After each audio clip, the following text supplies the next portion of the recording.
আসসালামু আলাইকুম ওয়া রাহমাতুল্লাহি ওয়া বারাকাতুহু। আজকে আমরা জানব কয়েকটা গুরুত্বপূর্ণ স্বপ্নের ব্যাখ্যা নিয়ে।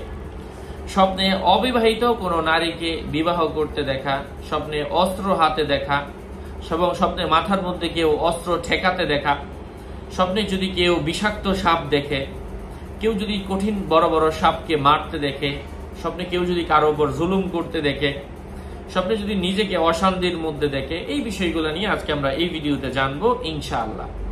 আলোচনা বুঝতে অবশ্যই ধৈর্য ধরে শেষ পর্যন্ত শুনবেন। যারা এখনো চ্যানেলটি সাবস্ক্রাইব করেননি অবশ্যই সাবস্ক্রাইব করতে ভুলবেন না।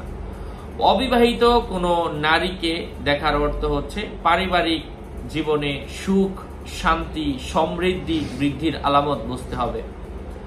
অপরিচিতা কোনো স্ত্রী লোককে দেখার অর্থ হচ্ছে তার যে কোনো উদ্দেশ্যের মধ্যে সাফল্যতা আসবে। স্বপ্নে অস্ত্র দেখার অর্থ হচ্ছে কোনো কাজে বাধাপ্রাপ্ত হওয়ার সম্ভাবনা রয়েছে। যদি অন্য কোনো মানুষ আপনার মাথার মধ্যে অস্ত্র ঠেকাতে দেখার অর্থ হচ্ছে মৃত্যুর আশঙ্কা রয়েছে। স্বপ্নে অজগর সাপ দেখার অর্থ হচ্ছে বিপদে পতিত হওয়ার সম্ভাবনা রয়েছে অথবা ক্ষতি হওয়ার সম্ভাবনা রয়েছে।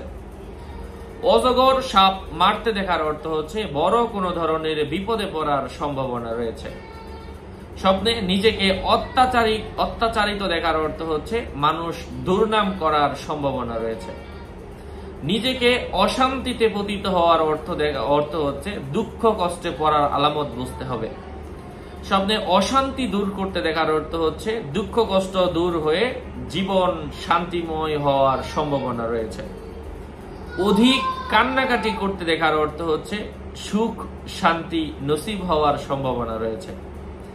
অধিক পরিমাণের হাসতে দেখার অর্থ হচ্ছে দুঃখ কষ্টের মধ্যে সহসাই পতিত হওয়ার সম্ভাবনা রয়েছে। অধিক কথা বলতে দেখার অর্থ হচ্ছে সহসাই নেতৃত্ব লাভের সম্ভাবনা রয়েছে। এই বিষয়গুলো নিয়ে আমরা আরো অন্যান্য ভিডিওতে আলোচনা করব। আরো আপডেট পেতে আমাদের সাথেই থাকবেন। সুস্থ থাকবেন, ভালো থাকবেন। আপনাদের মঙ্গল এবং দীর্ঘায়ু কামনা করে এখানেই শেষ করছি। আসসালামু আলাইকুম ওয়া রাহমাতুল্লাহি ওয়া বারাকাতুহু।